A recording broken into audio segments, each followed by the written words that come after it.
BTB listeners, thank you so much for checking out today's episode. Listen, if this episode inspires you, do me a favor and take 5 seconds to shoot me a like and subscribe to the podcast.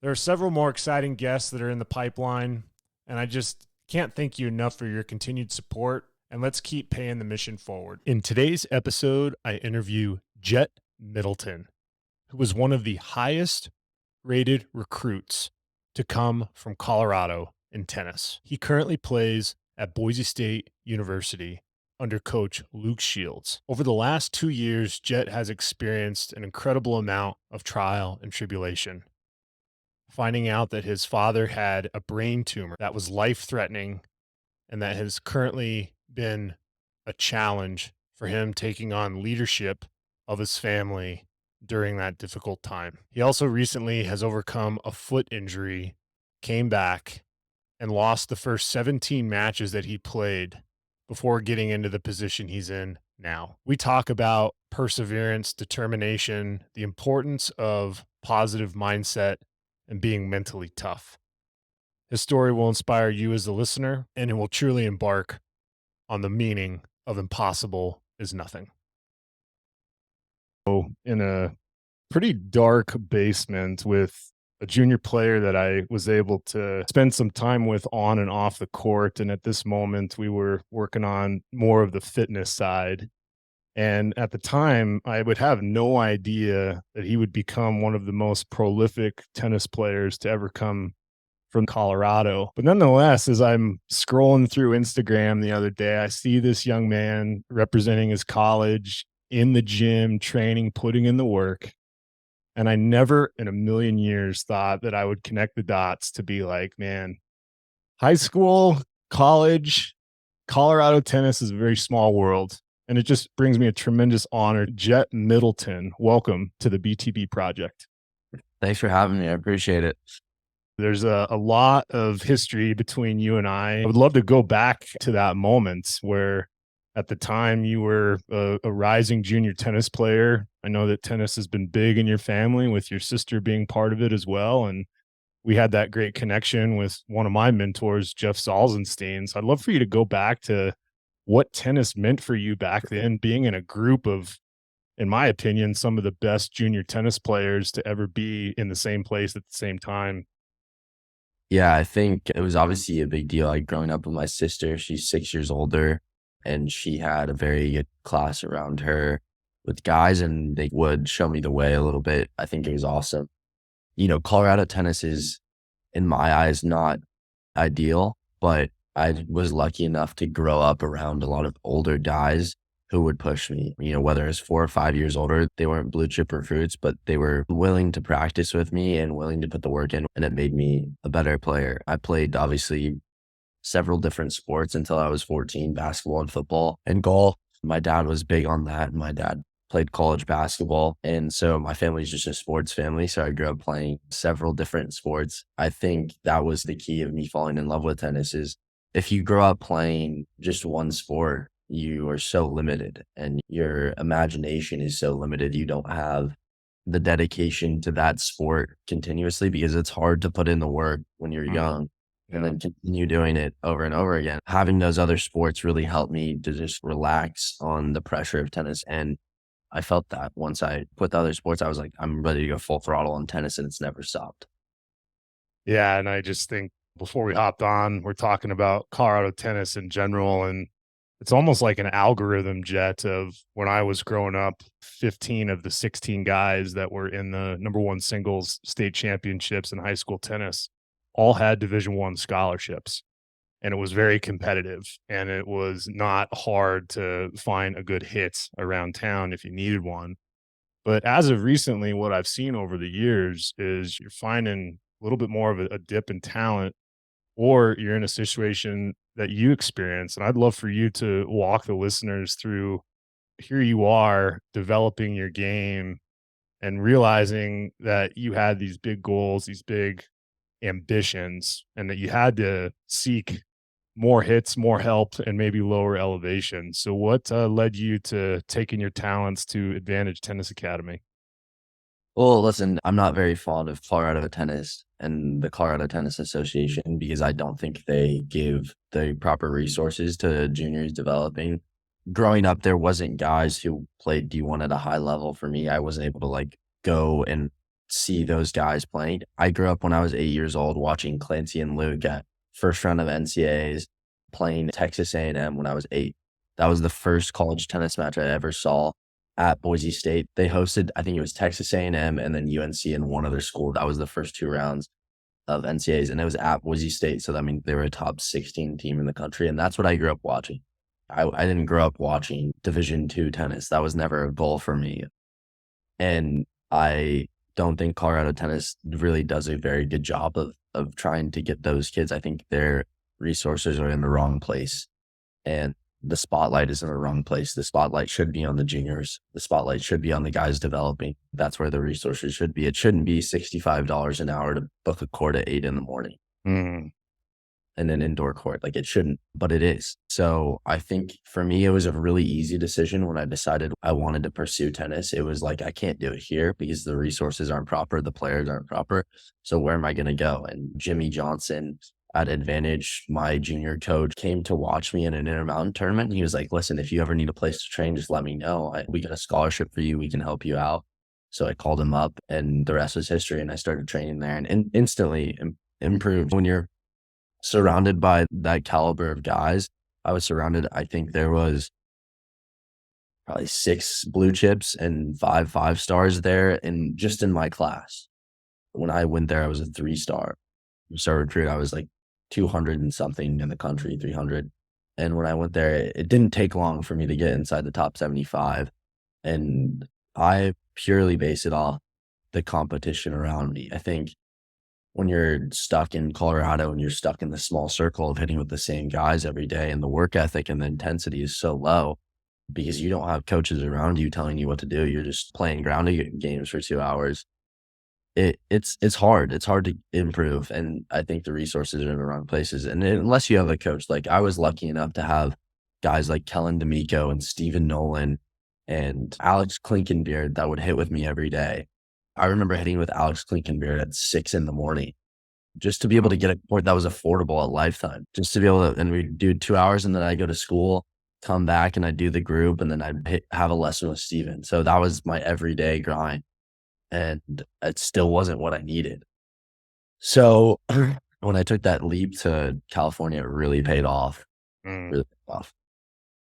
Yeah. And listen, like when I reflect back to the time on the court with you and a lot of those juniors that were coming up through Jeff's group and how good you guys were as a whole, both boys and girls. One of the stigmas I saw as some of you guys were separating yourselves was almost like wasn't like a lack of effort, but almost like a lack of interest because listen, if you're not challenged, if you're not being pushed, it's hard to push yourself. But making those decisions like you did to go hit with a guy like Alex Klinkenbeard in the morning and take initiative to reach out to some of these other resources, I think you probably started developing some resiliency, some mental fortitude, knowing that you only had this before you went to Advantage that probably helps you today. So I'd love for you to maybe start bridging the gap of the mind of your competitive spirit because, dude, I've seen the photos of you with the old blocks and the war paint. You go out there and I haven't seen you play recently, but everything I hear from your coaches and how you're representing Boise State, that you're a warrior out there, man. So did some of those warrior roots come from your Colorado roots? Oh yeah, for sure. I think battling, I was younger. It was almost battling for attention with the other kids because I was so much younger than all the guys I was competing against. I was playing with 13, 14-year-olds when I was 9, 10 in these groups, and I was competing against guys that were anywhere from 3 to 6 years older, and it was every day, and they hated me because I was annoying. I was a little prick, but they hated it, but I loved it. And I'm constantly searching for attention from these coaches because I wanted to be better, and I knew that I had a chance to be better than everyone else in that group because not only did I have the work ethic, but I had the resources and my dad was so supportive. My dad he was very hard on me, but it was the right type of hard. It wasn't he was like, if you're going to do it right, he's like, if you don't want to do it, don't do it. But if you're going to do it the right way. And so he showed me the right way. And maybe I didn't always love how he would show me, but now looking back at it, it was like, it was the right way. It made me tougher. It made me stronger.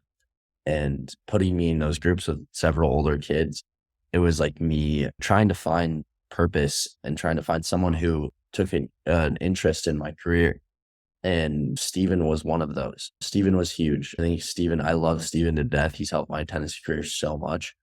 But I was constantly searching because he coached my sister for so long. That's right. And I never got the chance to really work with him because my dad was like, well, let him work with Alex. Let him work with Alex. But when I was 11 years old, I was like, let me try and get to the top court in this bump so I can ask Steven a question or something like that. So that was definitely toughness and the kind of fire I have. That's definitely where it started. Yeah, that's cool to hear that you were an attention seeker of your coaches because you were determined to be great. And being a coach myself, I love watching kids, no matter what their level is, just to want to be there, want to be present, want to be coached. Because there's an epidemic right now, man, where there's a lot of kids out there that think that they know better. And nonetheless, like, if I don't have the answer to a situation for a kid, I'm going to help find them the answer. I'm going to put someone in their life that's going to help them. And I share all of that because it sounds like all of this, being able to put yourself out there, being present, led to this moment to where not only did you get the coaching, but it sounds like you're absolutely grateful for it. And that's a tremendous gap that you've been able to bridge with the success that you've had. But as you've mentioned, you've had a lot of good mentors in your life, including your dad. But let's be honest here, a lot of talent, a lot of opportunity in your life, but that doesn't mean it doesn't come with its share of adversity and tough circumstances. And I know as of recently, life has been throwing you a lot of different curveballs. And I've said this many times on the BTB project that my life, I felt like everything was thrown at me, but the kitchen sink. And there was a point in my college career where I just lost 100 pounds playing the best tennis of my life. And then my mom passes away, or I have an injury, or so on and so forth. You have faced your own fair share of adversity, and you've come out the other side to be able to have some perspective. I'd love for you to share with the listeners of what's life has been like for Jett Middleton the last 2 years. Yeah, for the last 2 years, it's definitely been tough, to say the least. I think one of the things I've always lived by is play the cards you've been dealt. And in the last 2 years, I've been dealt kind of a difficult hand. When I was at Arizona, I was playing consistently in the doubles lineup where I was a part of the Pac-12 championship team. I loved it there. And then I entered the portal. It was kind of a decision that I made very thoughtfully, but I still had the plan to go back to Arizona, still had the offer on the table. That was my main focus. And then that same day, my dad had an episode and he collapsed in the gym and woke up in the hospital, and he had a golf ball sized tumor in his brain, which was stage 4 glioma. And he was given 3 to 6 months to live. And it was a really difficult time. It wasn't easy for me or my family. It was mainly my family. For me, he's my best friend. I talk to him multiple times every day. He's been there when I was complaining about not being in the singles lineup at Arizona. He's there. He's like, just keep pushing. He's always been so supportive. He comes to every match. He's there. The ideal dad. I don't have any complaints about my father. And so for me, it was very difficult, but the impact that it had on my mom and my sister and kind of just our household was the most difficult thing to see for me. So when I was in the portal and I was talking to coaches, I was recruited by fairly big schools, a lot of SEC schools, a lot of ACC. But I wanted to go somewhere, one, that felt like home, that I was familiar with, and then two, where I knew I was going to play high in the lineup and my dad could come watch with the time he had. because I didn't know how long he was going to have. Mm. So that was a hard decision, going through the visits and going through the schools. Denver was definitely on my mind, but the ultimate decision was very easy. When I talked to Luke, I committed before my visit. I didn't even need to see the school. I was like, I'm going to go play for Luke Shields. And he's been so supportive. And then my dad was starting to get a little bit better. And so I was like, okay, I can go to school. So I went in the fall. And then he had another incident where he started to lose the feeling in the left side of his body and couldn't really walk properly. And so all these things in, 3 months, again, I'm told by doctors 3 months. So I came home, and my dad went to treatment in Mexico, kind of took a different approach, a holistic approach to it, because the chemotherapy and the radiation was not the way my dad wanted to go. He had hematoma. So if he would have done chemo or radiation, I mean, he would have died immediately. Mm. So to get the hematoma down, he decided to do some holistic stuff, like some crazy treatments that if I told you, you wouldn't believe. I remember him sending me pictures with like heads of cabbage on his head, just like crazy stuff that you wouldn't believe. Right. And I definitely didn't believe in it, but my dad always told me, he's like, we just have to trust God's timing and his plan. Mm. And so praying every day and kind of confiding in that was huge. And I think obviously the treatment worked, but I don't think it was the treatment that got him better. I think it was God and how much we kind of took confidence in that. Mm. Because I was scared, because to be the man of the house as a 20-year-old is a really scary feeling when you have only known athletics your whole life. I didn't have anything else. Like I'd never had a job. I'd never had an internship. And so to be the man of the house and having to take over the company, my dad's company would have been a really difficult task for me. So it was a lot to swallow and I was obviously very thankful that he was able to get better. And so in October, as he started to get better, I started practicing again because I went home. So I wasn't in school. I started practicing again. I was like, okay, I can go to school in January and I can play. And if my dad's better, he'll come to every match. And then, so I started practicing again, and I was probably a month into training and I broke my foot. Stress fracture in my right foot, painful. I had a stress reaction the year before in Arizona, but it wasn't anything serious. It was like a 2-week off little thing, but it was the same place. So it was obviously the same injury. It just got worse and it was painful. And then I went through everything and it still wasn't getting better. So that February I decided to get some injections because I still had it in my mind that I was going to come back and play for Boise State that spring, because we had a great team. Yeah. We had a lot of very good guys and capable guys on the team, but I wanted to make sure that I was a part of a team that won a Mountain West championship. Winning those conference, I had it the year before, and my freshman year, we made Sweet 16. When you have those accomplishments as a team, never break that bond. And so getting a ring is something that you don't do like a ton in your life.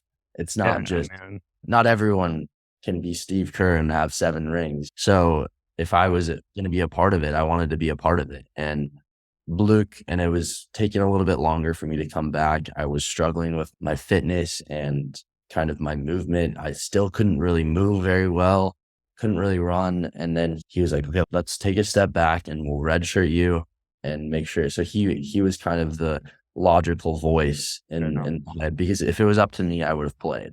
Yeah. And I was going to say, man, I mean, when you put those pieces together, right, you got the weight of the world with your dad's situation, trying to be a head of household when your dad's trying to recover.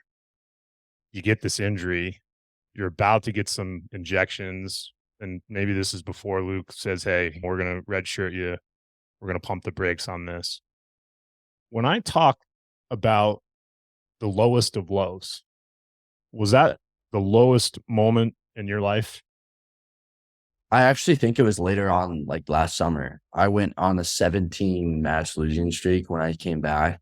Oh, So I didn't play for, I think it was 10 months. I didn't play a tournament from August to May. I didn't play a tournament. And I think at the time I was like 12-7 UTR when I got hurt. And so I started playing. I was eager to compete. I was like, dude, I've been almost a year out of competition. I'm freaking out. I'm going crazy. Let's play some tournaments. And I had been practicing for probably a month, which was not enough time. But I was like, okay, let's play. So I started playing and lost 17 straight matches and had the worst summer of my career by far. And there was several times this summer where I was like, dude, I think I should just stop. I think I just lost it. Like, I think I just lost my tennis. Like, I don't think I know how to play any. Like, it was just painful. Every match was painful. I usually when I lose matches, I compete and I'm making it close. Like, whoever I'm playing, I'm able to kind of compete with them and at least have some glimpse of light in each match and compete hard and problem solve. But there was none of that going on. It was a really struggle. I looked like a completely different player.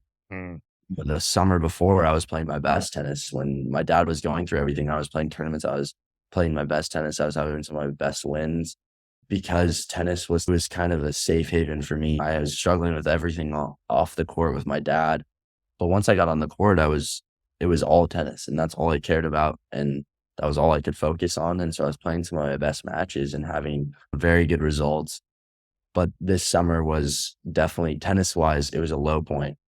man. I was struggling mentally.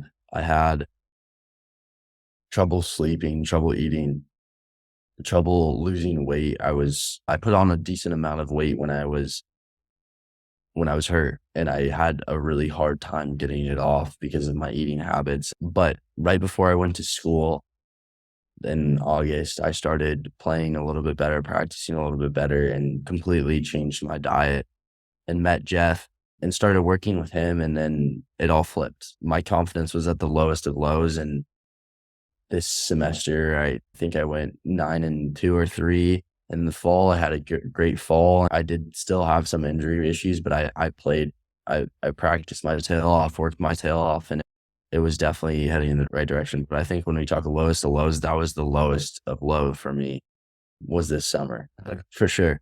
Gosh, it's like, and I'm putting all of these different pieces together, Jett, because I'm reflecting on my own journey. What ended my tennis career when I was at Northern Colorado was I slipped a disc in my back. I got an MRI and they said, yeah, you got a slipped disc, but you got to come back in for another MRI with contrast. And you probably know that term well because contrast is used to find active cells in the body that are cancer. And I had a tumor in my spinal canal about the size of a golf ball. So my career ended 24 hours later because I had to have emergency surgery to get the tumor removed. When I first started playing tennis, I lost the first 17 tournaments that I played. I signed up, lost. The 18th tournament I won. Multiple injuries that I facing college and all of these different experiences, losing my mom. I mean, that was tough. And hearing your story and the adversity that you faced and knowing how prolific of a player you are and your potential. Dude, I think of it like a train, man, and you're just like, you're loading all of these coals into your train right now. And I cannot imagine the havoc you are going to wreck on college tennis. I mean, I couldn't be more excited for you. And I think it's interesting because coming from Colorado tennis, and I have this question, when it comes to your coaches, you have to probably be the only guy in NCAA history to play at 2 different schools for brothers. Is that correct? I don't know. I think about like the Brandy family, maybe there's someone there, but I don't know. I'm not totally sure. It's definitely a cool thing. The Shields family for me, they're Colorado tennis legends. I grew up watching them. I grew up idolizing them, Luke and Clancy. And I was a part of Arizona for almost 4 years because I committed so early. When I met Clancy and when I went on my visit, it was the easiest decision of my life. And I still love that place. I still love Clancy. I still love that team. but it was more of a decision of like, I can't sit on the bench anymore after the doubles point. And I don't think that I was, in my opinion, obviously, I don't think I was given the opportunity to kind of compete for the six signal spot, but he's the coach and he makes the decisions. And there's a reason why year in, year out, they're top 15 in the country. And so I wasn't going to question his decision making. Obviously, he was making the correct decisions because probably had a 98% win rate at 6 and 5. So that wasn't my issue. My issue was just I wanted to go somewhere and play. And so it was an easy decision. In the back of my mind, through the recruiting process, it was all glamour when you go to the other schools and you go on the visits. But I knew I was going to play for Luke. Like if I was either going back to Arizona or I was going to go play for Luke, like I took my other visits, just kind of get some free meals, get some cool experiences, see some pretty cool campuses. But I knew in the back of my mind, if I'm being truthful to myself, that I was going to go play for Luke. Yeah. And I mean, the history of those two guys, I mean, it's funny because being able to talk to both of them and hear their story, Clancy will always say that Luke is the best coach in the country. Luke will always say that Clancy is the best coach in the country. And the fact that you've got to play for both is unreal. But then when I start thinking again about your story, the adversity you faced, Luke's story, the adversity that he's faced. I mean, we both know a few years ago, he was at Fresno State and the program gets cut. And while he's at Fresno State, he's coaching a gentleman by the name of Ethan Quinn, who goes on and wins national championship at Georgia. And then Luke is able to go back to Boise, go back to what he calls home. His parents are living there now. I mean, Jett, putting the minds of like a you and a Luke and all of the talent that you guys have at Boise State, what is possible for you guys as you're being part of the team there?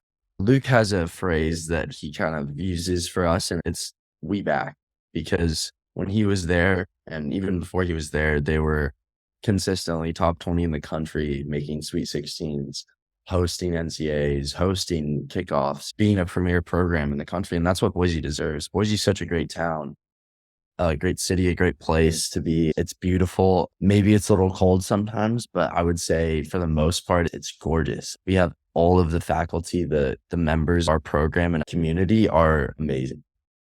It takes 100. It takes 100 to win the national championship of the tennis team. That's what Luke says. That's what he says. Virginia probably has 100 people involved in their tennis program, maybe even more. And we've got the whole city of Boise. So I think with the past before it, it is going to take some time for him to kind of reach out and get that community re-involved. Yeah. But you look at the pictures online and you see there was 3,000-4,000 people at these matches. And Appleton can't even fit that many. There's no space to move around. I don't know how these people were watching, but I was at that match. I was sitting in the front row. There was people, sitting over me, trying, sweating on me. And that's how it should be. Boise deserves that. I think the sky's the limit for this program. I think Luke is the perfect person to take this program to the next spot. And he's going to be here for so long. He's going to be at Boise for the rest of his career. And I think Luke's doing a great job winning a conference championship first year back when we definitely weren't the favorites is amazing. And this year we have an even better team than we do last year. So I think this year the goal is top 40. The goal is another Mountain West championship. The goal is to take it to these top teams because we do have a really hard schedule. That's the goal for us, to win a Mountain West championship and be top 40. These top 40 is an automatic bid. And so regular season, postseason, those are the two rings we need and we want. And as far as Luke goes, he's done an unbelievable job with this program. And our assistant, Daniel Hagsifer, who was the head coach at Idaho for 5 years, and they won 2 or 3 championships there. You have so much championship culture in this program. And I think it's honestly amazing what he's been able to do. The fact that he was able to get Coach Danny after Coach Furry left was amazing because I think Coach Danny is great. I think he does a great job with the guys. I think instilling really good morals in us. And Luke knows that. Luke listens to him, and Luke's such a smart guy. He's thoughtful about his decision making. I'm extremely excited to be a part of it, and we have the resources to be a top 16 program again. And I've been a part of the top 16 program, so I know what it feels like and I know what it looks like, and it's getting there. We're close. So I wouldn't be surprised. It might not be this year, it might not be next year, but I would say in 5 to 10 years, I think we're a top 16 program, and I think Luke's still the head of it. And I think he's making waves in college tennis. Man, yeah, and I think too, as you're saying those names, and another big characteristic that's important is support.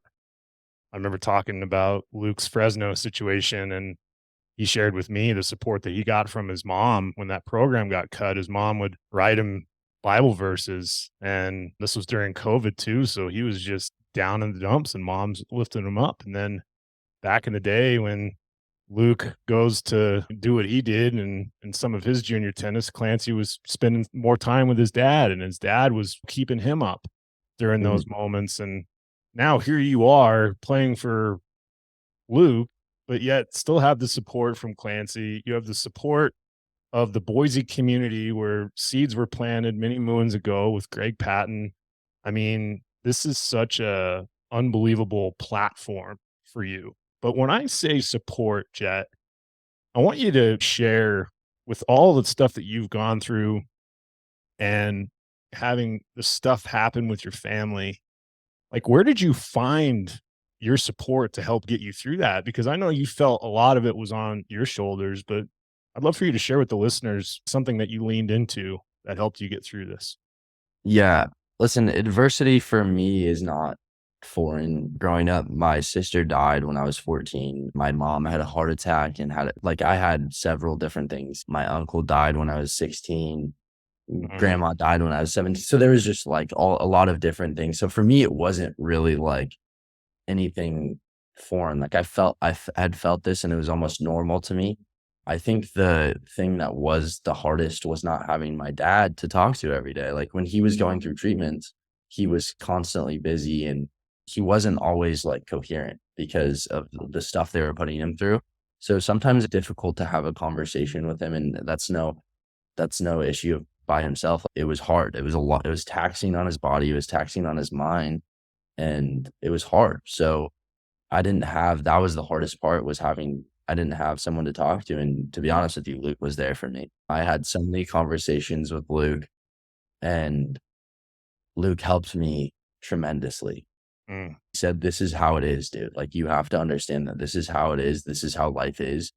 It throws curveballs at you all the time. You got to man up and go through it, dude. Figure it out." Because there was a lot of time I was like, why? The usual, like, why is this happening to me again, dude? It's like, why? It's happened to me so many times. It's happened to my family so many times. We don't deserve this. But when you think about it, it's all relative. And Luke has changed my mindset from bad to good. He's made my mindset into flipping any situation into a positive and playing the cards you've been dealt. And his favorite saying is, that's just the way the cookie crumbles. When something happens that it wasn't supposed to happen, you just got to deal with it and go to the next point. If someone hits a let court winner on a deuce point, you got to go to the next point. And that's kind of the mindset that I've switched to. Everything happens for a reason. It's out of your control. So control what you can control. And that's what he has instilled in this team and instilled in me.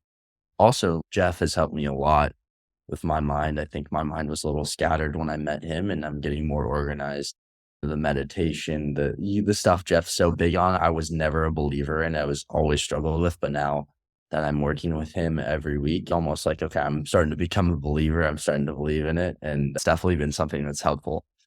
Yeah, being able to get out of our own way. I know sometimes we can be pretty darn stubborn as tennis players, and leads me to a last question here, man. I'm a big believer in meaning.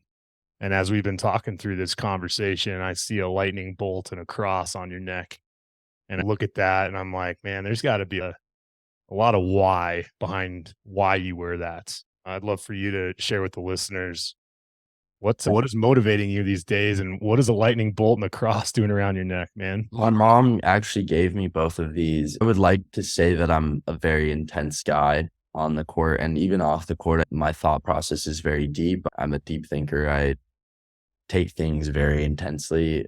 I'm loud on court. I'm sometimes too loud off court. I like to have conversations, meaningful conversations. It's something that's a very big part of me. And intensity is and meaning, and that's kind of what the lightning bolt for me means. It means kind of the fire. Mm. Because when you lose the fire, I lost the fire a little bit this summer. I lost kind of the meaning. And when you lose that, it's really painful. It's really hard to go about life. And you're like, what am I doing, dude? And so the lightning bolt for me, it's definitely that. It's like the fire in me and the fire that I go through. And it just reminds me of there's nothing that you can't really get through. As far like Luke, there's nothing you can't handle. God only throws things at you that you can handle. So if it's thrown at you, you can probably handle it. And that's kind of what that means. And Luke tells me every day, it's like, dude, you can get through that. Like you can get through this run, dude. It's not that hard. Just figure it out. It's all mental. And that's a big thing for him. It's all mental. Him and Clancy are the all mental guys. It's like, it's all mental. So it is all mental, truly. I didn't believe it when I was at Arizona, but now that I'm here at Boise State and I've seen my improvement physically and mentally, I'm like, okay, yeah, dude, it is all mental. Right. So I'm a firm believer in that. And then obviously the cross is a big part of my life. I think when my sister died when I was 14, I saw my family kind of crumble in a sense. And my dad was the only strong one. And he would take me to church every Sunday and tell me, okay, read this Bible verse, read this scripture. And that helped me a lot. I think God only throws things that you can handle. That's a big thing I believe in. And he's thrown a lot at me this last 2 years and a lot at my family and a lot at the people around me, but it wasn't nothing I couldn't handle.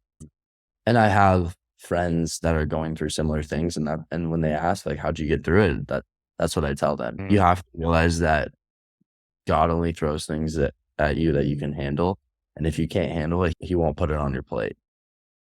I often say, Jett, on the BTB project, that impossible is nothing. What does that mean to you? Yeah, I mean, impossible is it is. It's all mental, you know. It's all mental. For me, being from Colorado and then being in the place I'm being, it probably wasn't the most likely scenario of being a Division I tennis player and being from Colorado. But I think going through the road, like my road has been so crazy being in California and then doing obviously my preseason in Florida here with Brian and Mert and Jordan.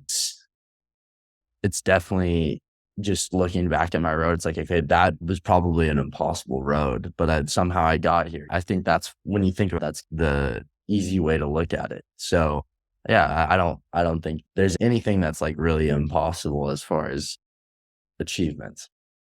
I love it, man. I love that you're healthy. I love that you're representing college tennis yet again for another Boise State brother with Luke, and everything that you've done, man, how you've represented the Colorado tennis community, how you represented the Middleton name. I mean, your dad feeling better in remission right now. I'm so humbled and blessed to hear that. I'm humbled and blessed to hear that Uncle Jett is happening, and your sister with her kids, man, and obviously your mom. What an honor today, Jett, to have you on the BTB project. And I can't thank you enough for your time and wish you continued success in your career. Thank you. Thanks for having me on. I really appreciate it. Absolutely. What an incredible conversation with Jett Middleton. And there's so many lessons learned from his life experience, the circumstances that he had to overcome, and where he's currently at today. Our minds can play tricks on us. No matter what circumstance we go through, we have a choice between our ears of how we're going to maintain alignment to overcome those challenges. Jett had several challenges that he had to face, that he had to overcome to get back for an opportunity to play college tennis.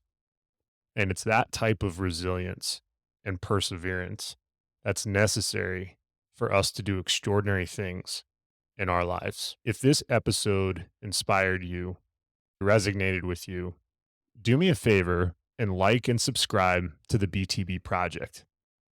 Better yet, send this episode to a friend or family member or colleague. Let them know why it impacted you. It's stories like Jett that allows the BTB Project's mission to continue to be paid forward. I'm proud of each and every one of you. And until next time, take care. You're told I'll be your heart, temptation.